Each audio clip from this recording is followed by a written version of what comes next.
Good morning, everyone. Elon Musk responded to this tweet. He says, less? This tweet is, it's pretty awesome how dancing makes robots less intimidating. Looking forward to seeing more non-trivial machine learning on these robotics. Credit Boston Dynamics. Go watch this. This is wild. These robots, I'm not going to play it right now just because, there's these long neck things that are creepy, are very, very, if you've seen Stranger Things, the dog things, it kind of looks like that. Creepy, creepy, creepy, creepy. And it doesn't take much to strap a weapon. And I don't think I think these are controlled with remotes. Like, I think it's a human controlling them. I don't know. They're saying machine learning. If these machines are doing this independently, that's even scarier. I'm under the assumption that they're under human control at this point in time. But that's even scary because it doesn't take much to stick a gun on there with everybody has played not Super Mario Brothers, but like a first-person shooter where you're the captain of a gunship or something like that, and you're shooting. It doesn't take much to add a weapon to these things. Like, holy cow! Like, it's really not a far leap. Like, you just put a weapon on it. Like, really? Okay, I want to address something that people were talking about in the comments. It says here, the researchers said of the Wuhan study, the researchers said that their findings did not show that the virus couldn't be passed on by asymptomatic carriers and that they didn't suggest that their findings were generalizable. I didn't find that in the report. I looked in the report and I looked for them to have warnings about not general. Like, usually if you have a conclusion with a large group of people, that's the conclusion. It's not like, don't generalize that. It's just, here's what happened, right? This is a news organization, the BMG.com or BMJ.com. It's a news organization and they're working towards a healthier world for all. Okay, so I don't know if that was editorialization or what. Anyway, regardless of all of that, with regards to asymptomatic spread, I put out a video this morning on Twitter. I'm not advocating the use of or the believing of this study. I'm advocating replicating the study. I'm advocating saying we should do that here. Why don't we do that here? Why haven't we done that here? It would be a good way to, and if we have done it here, I'd love to see the results. And why don't we have the number of asymptomatic people versus sick people per test per day, right? Like if there's 55, and I said this in my tweet, but if there's 60 positive tests, let's just say, and 55 of them are asymptomatic, that's really different than 60 positive tests and 55 of them are sick, right? You see? So all of these numbers, and we're just being fire hose blasted with numbers, right? So do I think that this is going to have any impact? Like, I don't know. I'm just putting ideas out there. Do I think it's going to have an impact? I hope it does, but I'm not holding out hope, right? I'm not holding my breath, right? I hope that somebody sees this and goes, oh, yeah, I guess we should do that. It makes sense, eh? We are destroying our economy and it doesn't really seem like there's a really viable, good reason to destroy our economy. Isn't that interesting, right? Like maybe somebody will see my show and think that. Again, I'm not holding out hope. Doug Ford locked down the province with no evidence whatsoever. He just said, I had a meeting with some people and we all think that we should lock down. So your small business, done. Guelph's lockdown doesn't seem to make sense either. So my suggestions about, testing all of the close contacts of the asymptomatic positives to get our own data set about whether or not this transmits and how much it transmits from asymptomatic people. Is it 20%, right? 18% as just the same as a symptomatic person? Is it 5%? Is it less than 1%? What is it? In the Wuhan study, it was less than 1%. So I'd love to have that data. I'd love to know. And hey, I'll talk about it all day long. Here's the Guelph lockdown. It doesn't make any sense. December 25th, we were open for business. December 24th, no lockdown, right? The lockdown was announced on the 20th, but we'll do it on Christmas, after Christmas, because I think Doug Ford didn't want to get, I think he wanted the churches to be able to do whatever they were going to do on Christmas Eve. So I don't want to criticize too much there, but there's a lot to criticize Doug Ford for, and we'll get there today. But here's the lockdown in Guelph. December 24th, no lockdown. December 25th, we had 5 people in hospital. And this didn't change for a few days after December 25th because the public health is on holiday, whatever. Dominic O'Rourke is a city councilor and she's talking about how great it is to have people out tobogganing, but alpine skiing is illegal. Can't do that these days, right? There's a tweet that talks about that. Here's the 28th. That's a few days ago. Today's the 30th. And there was 6 people in the hospital. We went up by 2 or by 1. And then today, this is down here. Today, December 29th, that's yesterday actually, we're down to 4 people in the hospital. So one passed away and 1 has been discharged, so 14 total. That's still less than the number of opium deaths. And Cam Guthrie wants people to be nice.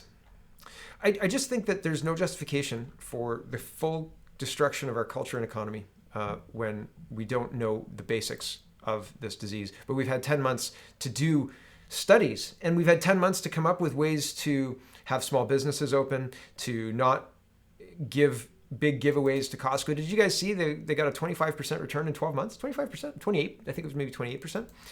Maybe I should. I'll put that tweet up. Maybe I'll talk about it again tomorrow. But that's a huge return. So small businesses are literally disappearing, and Costco, who is mandating masks against people's human rights, is in a situation where they're absolutely able to open and post big profits. Like, wow, well done, Costco, for pandemic profiteering, right? It's almost like they got the CEWS and then gave their shareholders a big fat dividend, right? Ha.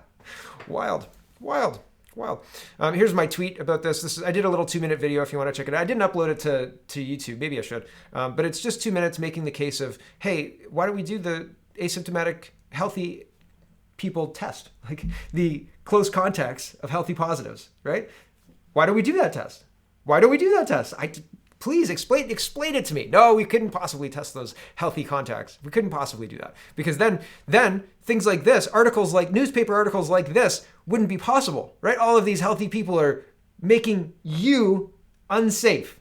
That's what they're trying to make you believe. Can you believe this? This is the global news. MPP Randy Hillier posts a photo of 15 people in one room celebrating Christmas. This is not The Onion. This is not the Babylon Bee. This is global news, hard-hitting investigative journalism. The gun violence in Toronto has been out of control in 2020. And Randy Hillier has 15 people in his living room for Christmas. How dare he? How dare he? Do you feel unsafe? I feel unsafe because global news is running this story. I feel unsafe because fake news is getting people to believe that this is unsafe, that we need businesses closed down, despite not knowing the answer to, do asymptomatic people spread this disease? Do they? Love to know. Cargill opened back up, so that's some positive news. I thought they were going to be shut down longer, so they're back open before the new year. So there you go. I've seen the trucks rolling, which poor piggies and poor cows, but last ride. It is what it is. I mean, that's been the way it is for a very long time. And, well, I mean, I'm not going to go down that rabbit hole. But I'm glad to see that the meat plants aren't indefinitely closed. But it is concerning that, well, I went into Walmart the other day just after Christmas, or just before Christmas, I guess.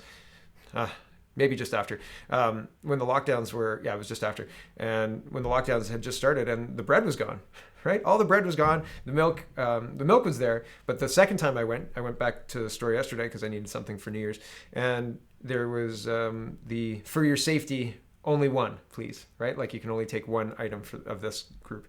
So yeah, I mean, I've talked about the shortages of 2x4s and building materials, how building materials is increasing in prices, and same is happening in our grocery stores. And Trudeau wants to implement a further carbon tax, because we're all so rich. We're so rich and privileged, according to Trudeau. Woodstock, Ontario, woman charged under Reopening Ontario Act for church service. Police say they charged a 48-year-old woman after a church gathering that violated COVID-19 rules in Woodstock on Sunday. She's being charged under Ontario's Reopening Ontario Act for organizing an event that exceeded the number of permitted people. All of Ontario moved into lockdown on Saturday to try and slow the spread of COVID-19.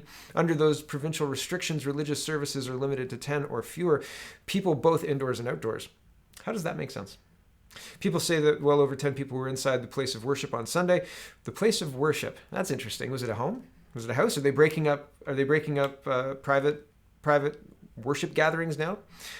With many people not physically distancing or wearing masks. They're trying to convince you that this is the scary, worst thing you can do, right? What's the gun violence numbers again? Other Ontarians are facing similar charges over the weekend. Chatham-Kent police say they charged a 50-year-old Merlin, Ontario man following a church service in Wheatley, Ontario on Sunday. Police also charged a 37-year-old man from Malahide, Ontario following a church service in Aylmer, Ontario. He faces charges for obstructing a peace officer and intimidating an officer. Here's 176. Section 176 makes it an offense to willfully disturb or interrupt an assemblage of persons met for religious worship, or to willfully do anything that disturbs the order or solemnity of such a meeting. In my view, this is ourcommons.ca. The sections are quite different. Section 176 specifically targets interference with religious service or worship, but 175 deals with a variety of problems. 175 makes it an offense to cause a disturbance in or near a public place. So the police are giving the tickets after the services. From what I understand, although I've seen the Almer situation was recorded and it seemed they were interrupting the service, but I don't know about that. It's very concerning when you see the police breaking up religious services, and predominantly just one religion. I haven't seen other places of worship being shut down at all, and I've heard stories of other places of worship being open to the public and having prayers, and they're generally left alone. So I think that's interesting to know. And I don't have a tab for that. That's people messaging me saying, I live nearby this religious place and this happens regularly, blah, blah, blah. Why are they shutting down Christian services, etc.? Good question. Great question. I don't know. I don't like this either. Joe Warmington is in the airport. Good for Joe. He's reporting on COVID testing. See, testing. This is infrastructure. This costs money, right? Money means this isn't going away anytime soon, right? Testing center. Here you go. Come on in for your COVID test before you enter into the... And this is largely criticism probably from Joe Warmington himself, saying all these people are coming into Ontario without any kind of tests, without any kind of stopping anything. No block, no nothing. They just come into the country and carry on. And I'm not advocating for tests. I'm advocating let's test the healthy positives or the close contacts of healthy positives. Let's find out if this thing is actually what they're telling us it is, because I haven't seen the evidence. I've seen evidence to the contrary. So I'd love to know. I'd love to be aware. What happened to the flu? This is odd, eh? CDC flu view for influenza week 51.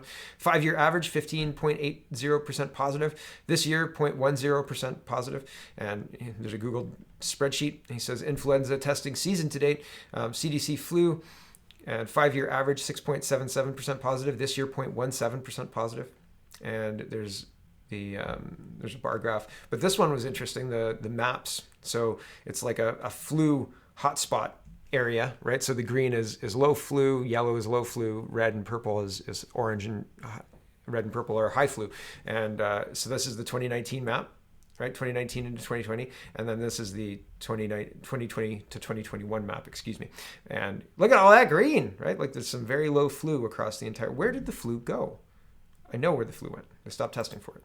Because if you've got COVID, you don't need to test for the flu. Got COVID, right? Moving on, this story, the whole time it was breaking yesterday, I thought, what is going on that they don't want us to see? Because this is super public. And so it's so public that it's got me going, what else is happening right now? Because there's something else happening. Because this this is just silly.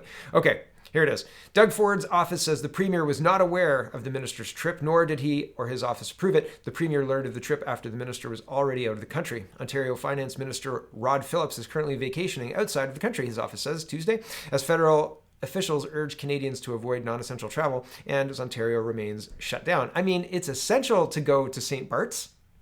Okay, this is funny because he recorded this before Christmas, and he was already, like, he's been in St. Bart's for 3 weeks or something like that. He was gone on a 3-week vacation, and so he recorded this, and his staff put this up as if that he was here. And there's a bunch of other instances of that as well. And Norm says this is the part that needs to get him canned.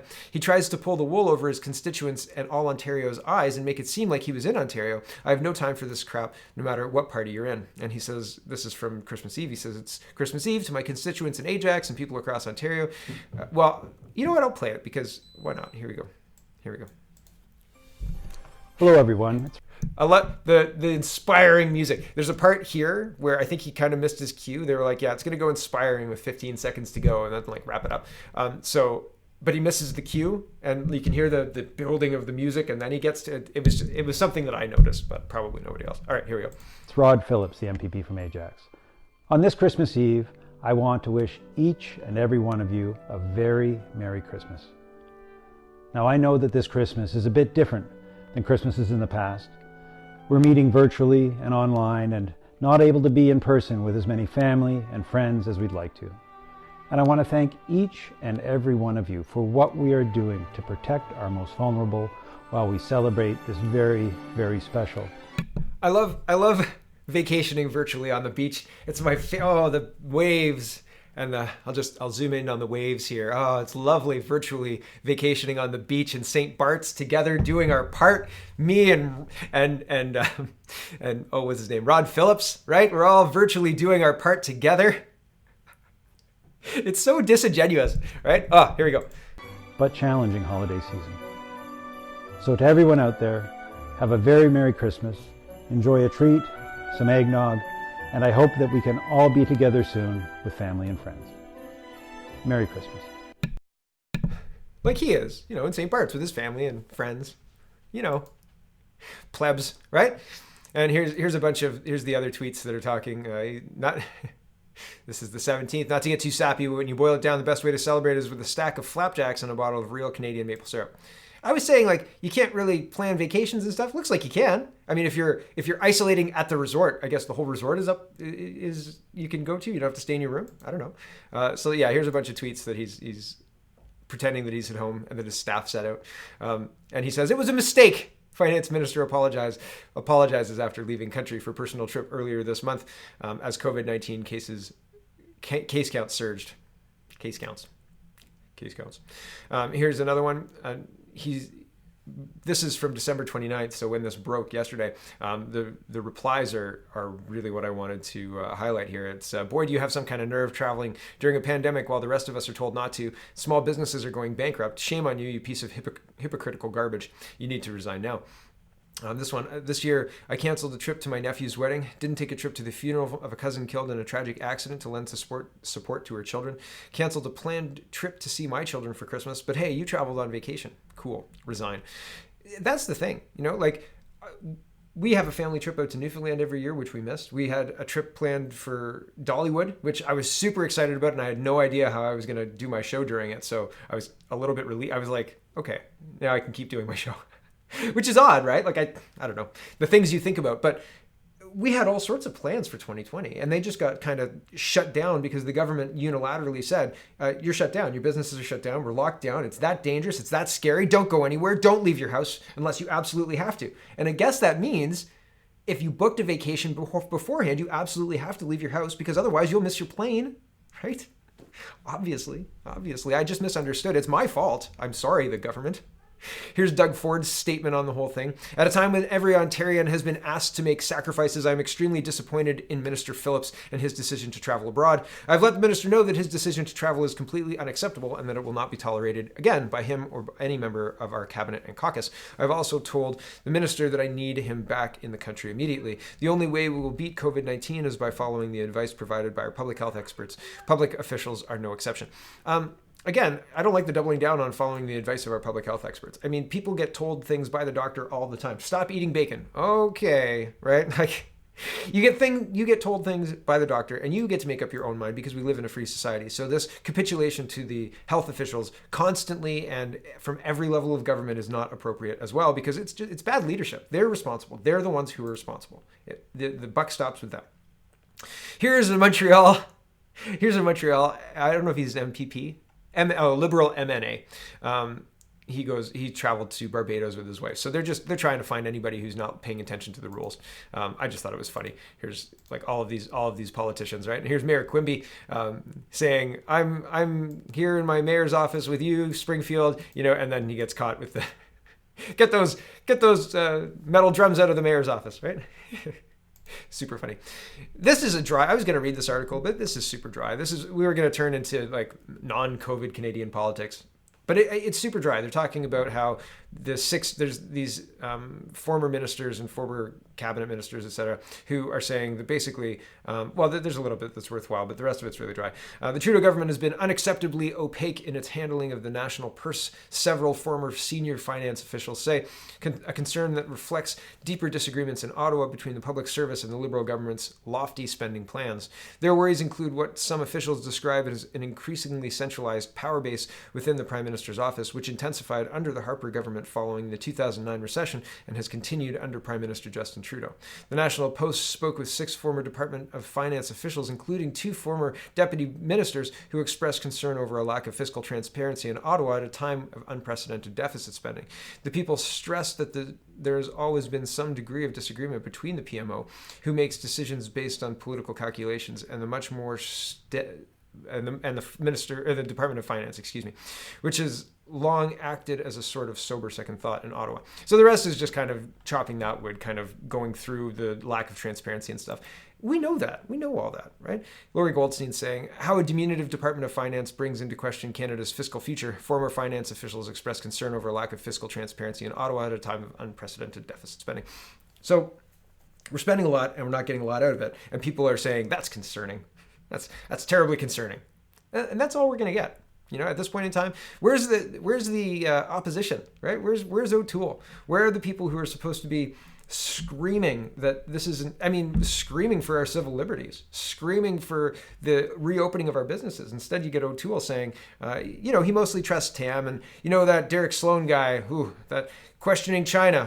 We don't want to question loyalties or China. That's a little dicey on the Canadian House of Commons floor. So what are we going to get? We're going to get Jagmeet Singh propping up the Liberals in this de facto majority government between the socialist arm of the House of Commons, basically. And we're trapped. They're shoveling money out at an unprecedented rate. They're opening up the borders. They're locking businesses down. They're bankrupting Main Street. They're enriching places like Costco and Walmart. And we don't have legal recourse because the courts, what's happened with Rocco Galati's suit?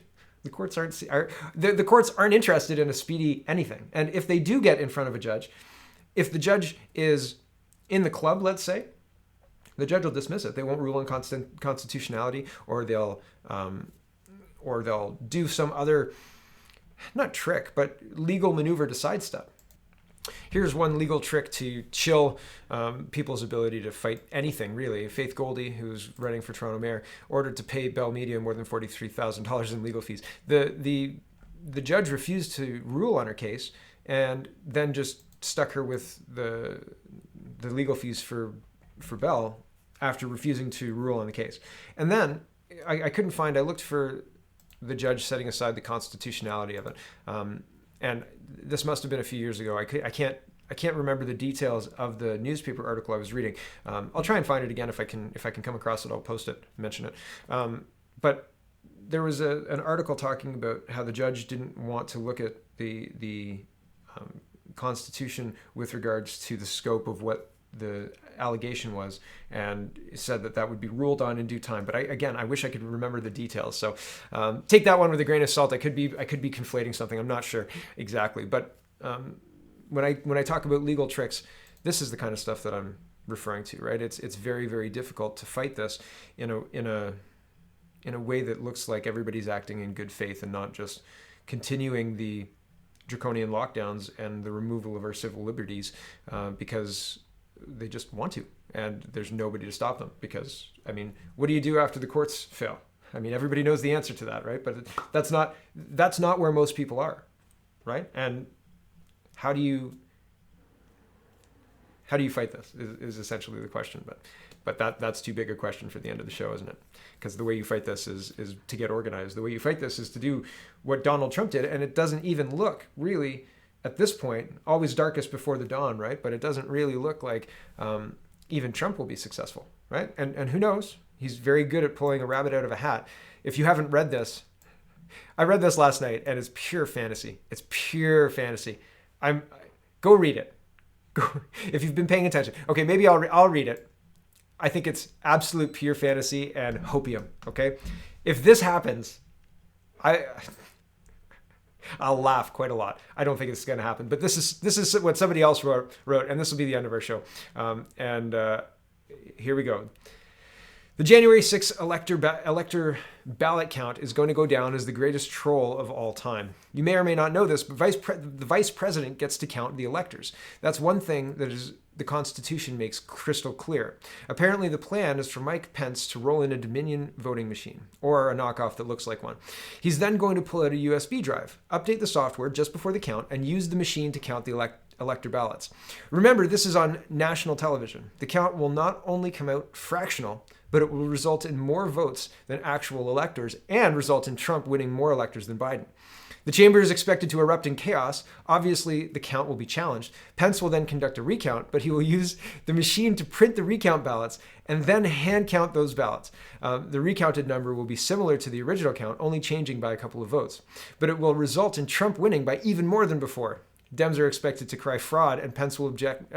And call for order. He will then tell them it's too late to challenge because it's already done. The count is finished. And he will then deliberately wipe the machine's software. If that happens, like, sustained standing O for Donald Trump. Honestly, like, if that happens, even if it's not going to happen. It's not going to happen. There's going to be something that happens, but I don't know what it's going to be. And this was fun to read. But I don't know. I don't know how it's all going to play out, but it's going to be one heck of a show. So I'll be watching. We'll see what happens. Maybe I'll do a special edition just to have a look at it. If this happens, I'll definitely do a special edition, and it will just be me playing it and reacting to it, and that'll be it, because it'll be amazing. All right, that's enough out of me. Thanks for watching, everybody. Check out CanadaPoly.com. Check out CanadaReport.co. Check out SpeakingMoistly.co. Greg and I recorded one yesterday, our end of New Year's show, and have a wonderful, wonderful day.